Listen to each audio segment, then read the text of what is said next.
So hello guys, this is Shubham Satrawat और हमने kinetic theory of gases and radiations पे previous 2 lecture को complete कर दिए और ये आज का हमारा तीसरा लेक्चर। ओके, तो यहाँ पे थोड़ा समझ लेते कि प्रीवियस लेक्चर में हमने क्या पढ़ा है। तो आई होप सो आपने लेक्चर्स पूरा देख लिया होगा, चैनल को सब्सक्राइब कर दिया होगा और वीडियो को शेयर भी कर दिया होगा with student. Okay, so previous lecture में पढ़ा था कि pressure exerted by the gas molecules on the walls of the container. Okay, and we relate that pressure into the speed of the molecules. और वहां पे हमने क्या फाइंड आउट किया था, kinetic energy of gas molecules, kinetic energy per mole, kinetic energy per molecules. Okay, in this lecture what we are going to do the interpretation of temperature in kinetic theory। तो इस concept में, इस topic में हमें करना क्या है, तो जो टेम्परेचर है, एब्सोल्यूट टेम्परेचर, उसको काइनेटिक एनर्जी के साथ में रिलेट करके बताना कि काइनेटिक एनर्जी किस तरीके से टेम्परेचर पे डिपेंड करती है। टेम्परेचर बढ़ेगा तो काइनेटिक एनर्जी बढ़ेगी या घटेगी, तो वो हम रिलेट करके यहाँ पे समझने वाले। Okay, so for this we have to know two formulas, the kinetic energy per mole and kinetic energy per molecule। तो हमने क्या पढ़ा था प्रीवियस लेक्चर में कि एवरेज काइनेटिक एनर्जी पर मोल कितना पढ़ा था, 3/2 RT। वेरी गुड, आपको याद होगा इसके बारे में। फिर हमने पढ़ा था average kinetic energy per molecule, एक मॉलिक्यूल के लिए कितना होता है, 3/2 kBT, and where kB is a Boltzmann constant, where T is a absolute temperature। Okay, from this formula आपको क्या समझ में आ रहा है कि kinetic energy of molecules depend on the temperature. देखो 3/2 कांस्टेंट है, kB बोल्ट्जमैन कांस्टेंट, जिसकी वैल्यू कितनी होती है, kB is equal to R/Na। तो ये भी एक पूरा टर्म कांस्टेंट है, इसका भी कुछ वैल्यू होता है यहाँ पे। ओके, तो average kinetic energy per molecule कितना हो जाएगा, 3/2 kB इंटू टी। और kinetic energy, you can say average kinetic energy per molecule या average kinetic energy is directly proportional to, कैसे लिख सकते हो आप लोग, टेम्परेचर। और कौन सा टेम्परेचर, एब्सोल्यूट टेम्परेचर। ओके, मतलब क्या हो गया कि जैसे जैसे टेम्परेचर बढ़ेगा मॉलिक्यूल की स्पीड में चेंजेस आएंगे। दैट्स मीन्स मॉलिक्यूल की स्पीड बढ़ेगी, और मॉलिक्यूल की स्पीड बढ़ेगी तो एवरेज काइनेटिक एनर्जी में क्या होगा, इंक्रीजमेंट आएगा। Is it clear? So average kinetic energy is directly proportional to temperature. So यहाँ पे हमने क्या किया, here we relates the macroscopic parameter of gas. कौन सा parameter, macroscopic parameter of gas which is temperature to what, kinetic energy of molecule.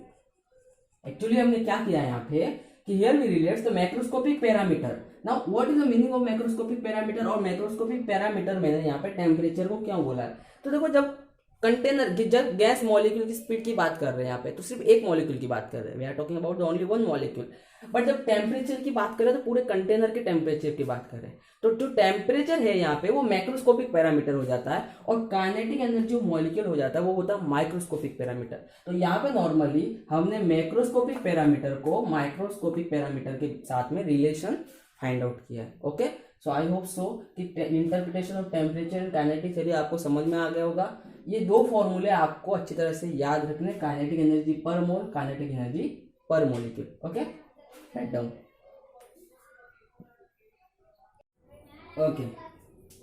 Okay, तो अभी का ये टॉपिक, इसका नाम है law of equipartition of energy. अभी law of equipartition of energy क्या होता है, let's understand this concept.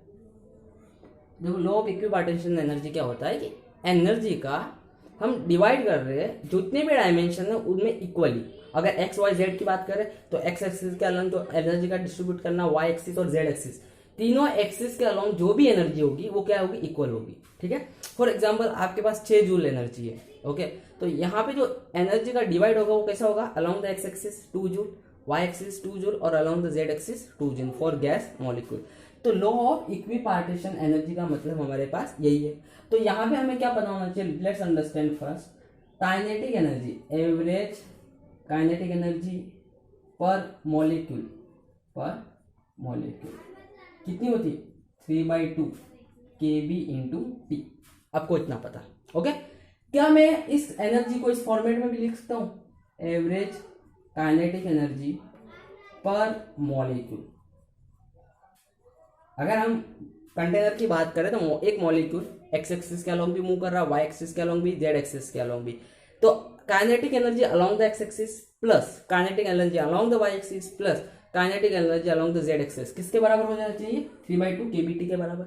So average kinetic energy per molecule can be written as half m v x का square kinetic energy along the x axis, it can plus half m v y का square plus half m v z का square.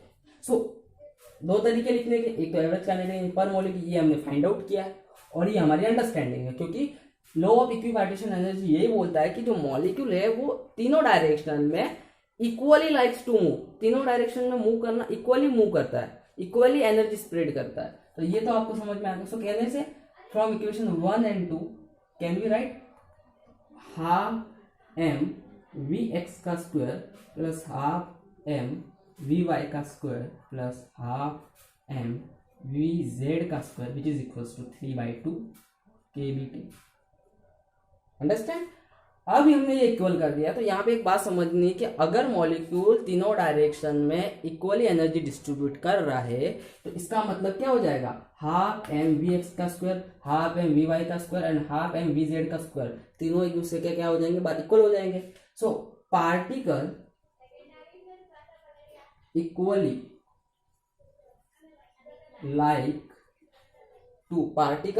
Like to move, particle equally like to move all possible direction with what, with same energy, possible direction with all possible direction, you can say particle equally like to move with all possible direction and energy distribute, और वो क्या करता है, जो energy उसके पास है वो equally distribute करता है। Is it clear? इसका मतलब क्या हो जाएगा, हाफ एम वी स्क्वायर, तीनों एक दूसरे क्या हो जाएंगे, बराबर। So we can write half m vx का square equals to half m vy का square is equals to half m vz का स्क्वायर।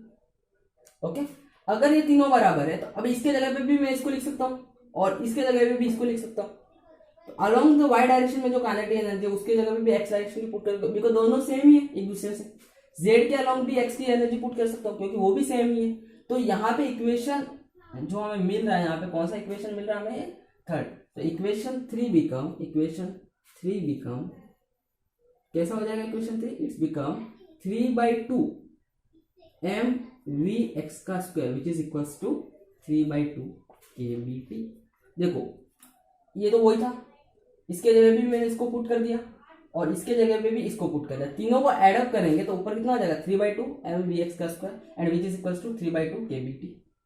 ओके, अब यहाँ पे क्या हो जाएगा, तो ये हो जाएगा, देखो यहाँ से 3 और 3 कैंसिल हो जाएगा, तो kinetic energy along the x axis कितना आ गया, हाफ kBt।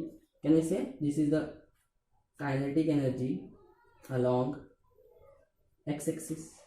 अगर एक्स एक्सिस के अलोंग इतनी एनर्जी है तो वाई एक्सिस के अलोंग भी इतनी आएगी क्योंकि ये एक्स एक्सिस के अलोंग के क्या इक्वल है। So can I write kinetic energy along y axis is equals to half kBt और kinetic energy along z axis which is also equals to half kBt। तो यहाँ पे जो हमारे पास एनर्जी थी 3/2 kBt जो हमने डेरिवेशन करके फाइंड आउट किया था, और यहाँ से हमें पता चल रहा है कि लॉ ऑफ इक्विपार्शियल एनर्जी में कि एक्स डायरेक्शन में एनर्जी डिस्ट्रीब्यूट होगी हाफ kBt, वाई डायरेक्शन में होगी हाफ kBt और जेड डायरेक्शन में भी क्या होगी, हाफ kBt। ओके, तो यहाँ पे जब हम मॉलिक कंटेनर की बात करें तो वहां पे सिर्फ ट्रांसलेशन मोशन की बात कर रहे हैं, और ट्रांसलेशन मोशन में मॉलिक्यूल 3 डायमेंशन में जा सकता है, एक्स वाई और जेड। इसके लिए उस फॉर्मूले में हमारे पास यहाँ पे 3 आया था, क्लियर है। तो यहाँ पे क्या हो गया कि along the x axis, y axis और जेड एक्सिस क्या कर दिया हमने, एनर्जी फाइंड आउट कर दिया। तो ये इससे आपको क्या पता चल रहा है इन सब चीजों से, तो ये आपको लास्ट में लिखना है यहाँ पे, we get energy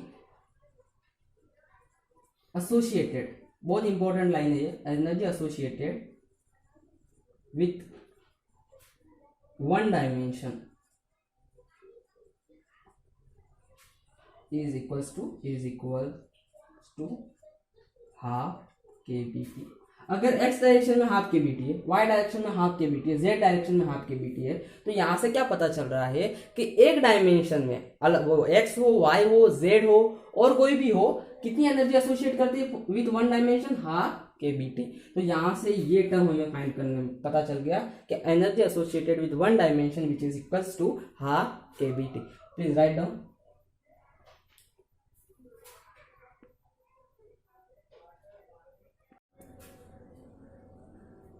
so law of equipartition of energy है वो कंप्लीट हो गया होगा, ठीक है। अभी जो हमारा टॉपिक है उसको समझने के लिए, जो नाम है उसका डिग्री ऑफ फ्रीडम, उसको समझने के लिए आपको दो टर्मिनोलॉजी पता होनी चाहिए, kinetic energy in translation motion, you can से kinetic energy in linear motion and kinetic energy of rotational motion. तो यहाँ पे रोटेशनल मोशन हमारा पूरा चैप्टर है, तो उसकी बात नहीं करनी है, बस आपको फॉर्मूला को अंडरस्टैंड करना है, जो फॉर्मूले में टर्म दिए उनको समझना, उनका क्या मीनिंग होता है। सो इससे तो आप बहुत अच्छी तरह से वाकिफ होंगे कि kinetic energy in translation motion या you can say in linear motion कितनी होती है, अच्छी तरह से आपको पता होगा, इट इज हाफ एम और v का square, where v is a velocity, नहीं याद रखना v क्या होता है वहां पे, speed, okay, speed of body, where m is a mass, okay. Now यहाँ पे देखो इसमें क्या बातें जो आपको समझनी है, kinetic energy in linear motion में मास है, स्पीड है। यहाँ पे जो मास होता है आप इसको बोल सकते हो, जो लीनियर मोशन में जो मास होता है उसको बोल सकते हो inertia in linear motion, inertia in linear motion, okay. क्या बोल सकते हो उसको, inertia in linear motion. What is the meaning of inertia? Inertia का मीनिंग आपको नॉर्मल समझना है, तो इसका काम क्या होता है मास का लीनियर मोशन में, इट